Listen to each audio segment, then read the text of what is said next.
নমস্কার বন্ধুরা, অনুরাগের ছোঁয়ার আজকের পর্বের রিভিউ নিয়ে আমি পৌঁছে গেছি তোমাদের সামনে। তো চলো দেরি না করে বাংলা সিরিয়াল সমাচারে তোমাদের স্বাগত জানিয়ে আজকের পর্বের রিভিউ আমি শুরু করছি। শুরুতে আমরা দেখতে পাচ্ছি যে দীপা রাস্তা থেকে সমস্ত খরিদ্দারদের ডেকে আনছে রেস্টুরেন্টে, বলে ভালো এখানে ভালো খাবার পাওয়া যায়, বাঙালি খাবার, এই বলে সে খরিদ্দারদের ভেতরে আনছে।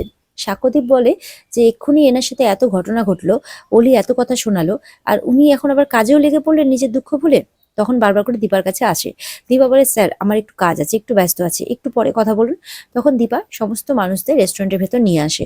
মিস নন্দাদের বলে ওনাদের ভালো করে জিজ্ঞাসা করুন ওনারা কি খাবেন, দিয়ে আমি ওরম ভাবে বানিয়ে দেবো। এরপরে আবারও দীপা চলে যায় বাইরে, আবারও কিছু কাস্টমার আনতে। তখন আরো যারা আছে বিক্রমরা বলে, দিদিভাই আপনি ভেতরে যান, আমরা নিয়ে আসছি। তখন দীপা ভেতরে চলে যায়। এরপর সাক্ষ্যদীপকে জিজ্ঞাসা করে যে কাজের মাঝখানে তো আপনাকে জিজ্ঞাসা করা হয়নি, আপনার মেয়ে মানে জয়ী ভালো আছে তো? বলে হ্যাঁ এখন একটু ভালো আছে। এরপরে দীপা সাক্ষ্যদীপকে ধন্যবাদ বলে। সাক্ষ্যদীপ বলে এটা তো আমার আপনাকে বলা উচিত। বলে দেখুন ধন্যবাদটা আমাকে সামলে নেওয়ার জন্য। এরপরে তো সব লোককে খাওয়া দাওয়া হয়ে গেলে সবাই চলে যায়। এরপর মিস নন্দা দীপাকে বলে, আচ্ছা এই কুকিং কম্পিটিশনটা অনেক বড় তাই না দিদি ভাই? বলে যে করেই হোক আমাকে এটা জিততেই হবে, তাহলে অনেক সমস্যার সমাধান হয়ে যাবে। তখন বিক্রমরা তো বলতে থাকে, দেখবে তুমি জিতবে। দীপা বলতে থাকে, এই বিংবংকে আমাকে দাঁড় করাতেই হবে, আর এটাই আমার স্বপ্ন, আমি এই বিংবংকে অনেক উঁচুতে দেখতে চাই। সাক্ষ্যদীপ তো দাঁড়িয়ে সবটা দেখছে, সবটা শুনছে। দীপা অলির কথাগুলো ভাবতে থাকে, কিন্তু মুখে বলে যে এবার আমি আমার স্বপ্নের দিকে এগিয়ে যাব, আমি এবার সামনের দিকে এগিয়ে যাব। এরপরে দীপা যখন বেরোবে তখন সাক্ষ্যদীপ দীপাকে ডাকে, বলে একটা কথা বলার ছিল। বলে হ্যাঁ বলুন স্যার। বলে রূপাকে? দীপা তো শুনে অবাক হয়ে যায়। এদিকে দেখা যাচ্ছে যে রূপা তার বাড়িতে বসে আছে আর কি, আর সেই মুহূর্তে দরজাতে কেউ এসছে। এদিকে তো জয়ী বারবার করে সেই অলির বলা কথাগুলোই ভাবছে, আর সূর্যের বলা কথাগুলো ভাবছে যে অলি মানে সোনা, আমি সোনার বাবার মুখও দেখতে চাই না, কোনোদিনও না। কিন্তু অলি ওটা কোন মায়ের কথা বলে যেই মা ওকে মারতে চেয়েছিল, আর তাকে মা বলেই বা কেন ডাকে? এই সমস্ত প্রশ্ন ঘুরপাক খাচ্ছে জয়ীর মনে। এদিকে সাক্ষ্যদীপের মা তো দরজা খুলতে গেছে, খুলে দেখে এ কি ডক্টর সূর্য সেনগুপ্ত, আপনি এখানে? তখন জয়ী বলে কে? তখন সূর্য দেখা যায় হাতে অনেক গিফটস নিয়ে এসেছে জয়ীর জন্য। বলে আমি অলির বাবা। তখন তো জয়ী বুঝতে পেরে যায় তার বাবা এসেছে। তখন আবার অস্থির অস্থির করতে থাকে জয়ী। এদিকে সূর্য ভেতরে আসে, আর এদিকে দীপা সাক্ষ্যদীপকে বলছে, আপনি ওর কথা কোত্থেকে জানলেন? বলে ডক্টর সূর্য সেনগুপ্তের মুখে। দীপা বলে আপনাকে তো আমি আমার পাস্ট বলেছি, আর আমি এই সমস্ত ব্যাপারে আলোচনা করতে চাই না, আমার খুব যন্ত্রণা হয়। রূপা হচ্ছে একটা না পূরণ হতে পারা স্বপ্ন, একটা খুশি। আমার বারবার তার কথা মনে হলে মনে হয় যেন আমি মা হিসেবে একদম একদম অযোগ্য, মা হওয়ার কোনো যোগ্যতা আমার মধ্যে নেই। এই সমস্ত কথা বলতে থাকে দীপা। সাক্ষ্যদীপ বলে, তাহলে আপনি যার কথা বলেছিলেন আপনার আরেক মেয়ে? বলে হ্যাঁ, অলির যমজ বোন রূপা, যাকে ওর বাবা বাঁচাতে পারেনি, আর যাকে না পাওয়ার দোষ ওর বোন নিজের বুকে তুলে নিয়েছে, আর আমি তাকে দায়ী করতে পারি ভেবে সে আমাকে দূরে ঠেলে দিয়েছে।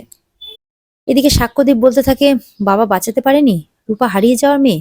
মনে মনে বলতে থাকে সে নিশ্চয়ই জয়ী নয়, কিন্তু কোথাও না কোথাও একটা যোগসূত্র কেন খুঁজে পাই আমি, এমনটাই ভাবতে থাকে সাক্ষ্যদীপ।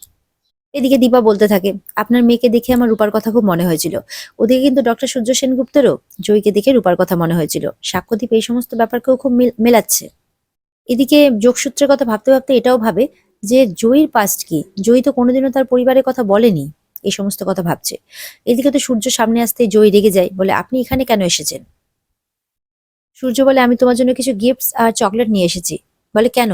আমি 8 বছরের বাচ্চা নাকি, নাকি 5 বছরের বাচ্চা? কেন নিয়ে এসেছেন আপনি এগুলো? সূর্য তো অবাক হয়। সূর্য ছোটবেলায় সেই রূপার রাগের সাথে জয়ীর রাগের তুলনা করতে থাকে। সূর্য বলতে থাকে, তোমার এইভাবে রাগ করে কথা বলাটা আমার কাছে খুব চেনা, খুব মিল খুঁজে পাই একজনের সাথে আমি। জয়ী তো বলতেই থাকে, আপনি কেন এসেছেন? সাক্ষ্যদীপের মায়ের এই জিনিসটা ভালো লাগে না। জয়ীকে বলে, জয়ী কি হচ্ছেটা কি, এরকম ভাবে তুমি ব্যবহার কেন করছো ওনার সাথে? তোমাকে কি আমরা এই শিক্ষা দিয়েছি? বলে সরি সই, কিন্তু উনি এখানে কেন এসেছেন? এরপর ডক্টর সূর্য সেনগুপ্ত বলে ডাকে জয়ী। তখন বলে, তুমি আমাকে ডক্টর সূর্য সেনগুপ্ত বলছো? আমি তো অলির বাবা। বলে তাতে কি হয়েছে, আমি কি তাহলে এবার আপনাকে বাবা বলে ডাকবো? জয়ী বলে, আমার পাপা আছে, আমার ঠাকুমাও আছে, আমি কারোর সাথে আত্মীয়তা বাঁধাতে চাই না। Is that clear? সূর্য তখন বলে, তুমি আমার উপরে এত কেন রেগে যাচ্ছ? তুমি তো আমাকে চেনো না ঠিক করে, নাকি আমাকে চেনো? জয়ী তখন চুপ করে যায়। মনে মনে সেই বাবার হাত ছেড়ে দেওয়ার কথাগুলোই ভাবছে জয়ী।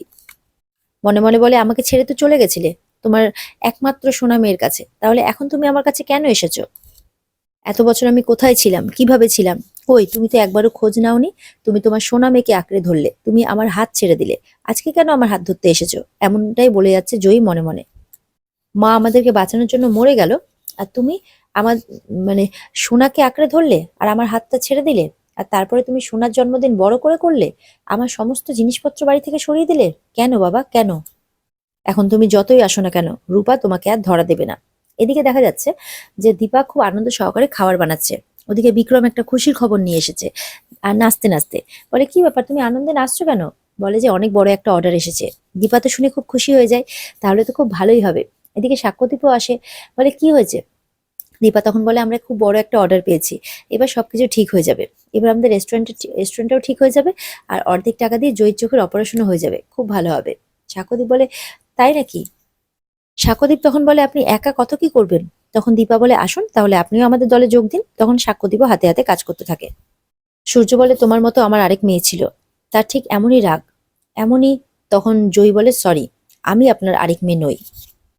আর আপনার পাস্ট জেনে, আপনার কটা মেয়ে আছে কি আছে জেনে আমি কি করব?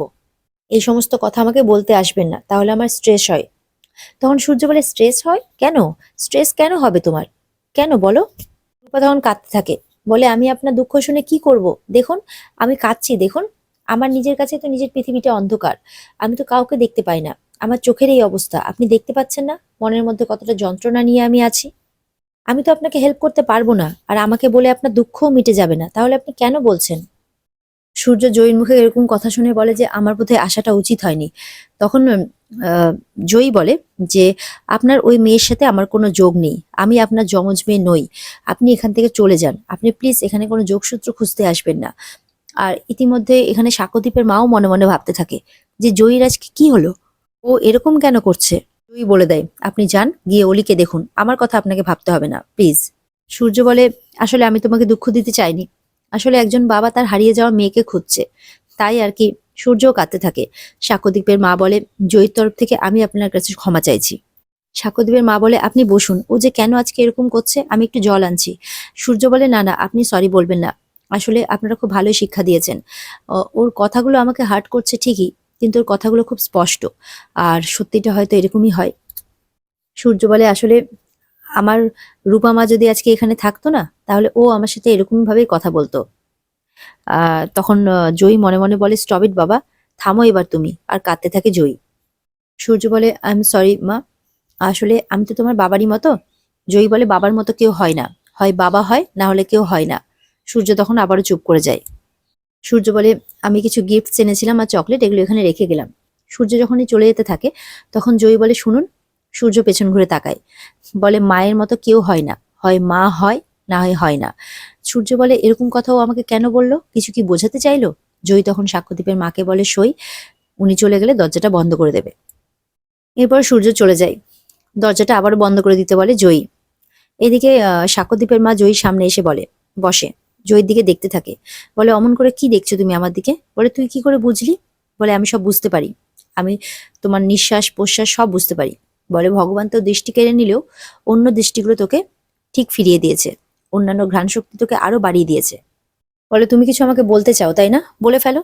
তখন সাক্ষ্যদীপের মা বলে, তুই ডক্টর সূর্য সেনগুপ্তকে কতটা চিনিস, কত ভালো করে চিনিস যে তুই ওরকম কথা বলে ফেললি? জয়ী তখন বলে, আমার ওনাকে ভালো লাগে না, প্লিজ তুমি পাপাকে কিন্তু এই ব্যাপারে কিছু বলো না, ঠিক আছে? বলে জয়ী চলে যায়। সাক্ষ্যদীপের মা তো চিন্তা করতে থাকে। সাক্ষ্যদীপের মা বলে, সবকিছুর পরিপ্রেক্ষিতেই তো জয়ীর একটা পাস্ট আছে, সেই পাস্টে যদি মানুষজন ওকে ফেরত চায়, তাহলে তো সাক্ষ্যদীপ শেষ হয়ে যাবে, এমনটাই চিন্তা করতে থাকে সাক্ষ্যদীপের মা। সাক্ষ্যদীপের মাও এদিকে ভাবছে যে ডক্টর সূর্য সেনগুপ্ত কে, আর জয়ীর সাথে ওনার সম্পর্কটাই বা কি, এমনটা ওনার মনেও কিন্তু সন্দেহ হতে শুরু হয়েছে। জয়ী তার ঘরে গিয়ে বলতে থাকে, তুমি আর এসো না বাবা, আমি যেরকম ভাবে তোমার সাথে ব্যবহার করেছি আমি এরকমটা আর করতে চাই না। ওপর থেকে মা সব দেখছে, কষ্ট পাচ্ছে মা, আমি মাকে আর কষ্ট দিতে চাই না। ওদিকে অলি ভেবেই নিয়েছে যে আমি মা সবাই মারা গেছি, আর তুমিও আমার কোনো চিন্তা করনি, তুমিও তাই ভেবে নিয়েছো, তাই জন্য এই জন্মে আর আমাদের ফ্যামিলি হওয়া হবে না, তুমি আর এসো না বাবা। এমনটাই বলতে থাকে জয়িতা নিজের ঘরে গিয়ে। এদিকে অলির কথাগুলোই রূপা সমানে ভেবে যাচ্ছে। এদিকে সূর্য, চারু আর অলি একটা গাড়িতে করে যাচ্ছে। সে জায়গায় দেখে যে চারু তো চুপচাপ বসেই আছে, অলিও চুপচাপ বসে আছে। বলে কি ব্যাপার অলি, এত আপসেট কেন? বলে তুমি কালকে কি করেছো বাবা? তুমি জয়ীকে রূপা রূপা করে বলেছো, জানো ও কতটা হার্ট হয়েছে? বলে আমি ওর সাথে পরে কথা বলে নিব। বলে আমিও হার্ট হয়েছি বাবা, ও কি মনে করলে বলো তো, ও কতটা আপসেট হয়েছে। তোমার মাথাতে সারাক্ষণ মায়ের কথাই ঘুরছে। বলে তুমি বেশি কথা বলো না, জানো তোমার মা দীপা কি বলেছে? সে বলেছে যে আমি যাতে তোমাকে নিয়ে ভালো থাকি, চারুকে পর্যন্ত বলেছে। সারা জীবন দীপা শুধু স্যাক্রিফাইসই করে গেছে, তোমার মাথাতে সবসময় তোমার মায়ের কথা ঘুরছে, তুমি একটু মায়ের কথা ভাবা বন্ধ করো, দেখবে সবকিছু ঠিক হয়ে যাবে। তখন বলে যে ওই মহিলাটা সবসময় ঘুরঘুর করে কেন, চলে যায় না কেন আমাদের লাইফ থেকে? তখন সূর্য রেগে যায়, বলে এবার চুপ করো তুমি, একটাও কথা তুমি মুখ থেকে বের করবে না। দিয়ে সূর্য গাড়িটা থামিয়ে দেয়। সিগন্যাল পড়ে গেছে, যেখানে সিগন্যাল পড়েছে গাড়ি থামিয়েছে। বাইরে অলির চোখ যায় যে সাক্ষ্যদীপের সঙ্গে দীপা সমস্ত জিনিসপত্র গাড়িতে তুলছে। বলে ওই তো, ওই দেখো কি অবস্থা, দেখো ওই মহিলার।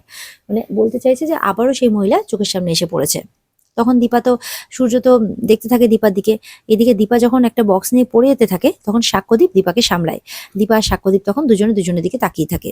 এটা দেখে সূর্য একটু অবাক হয়, অলিও তাকিয়ে থাকে তার মায়ের দিকে। আর এখানে আজকের পর্ব শেষ হয়ে যায়।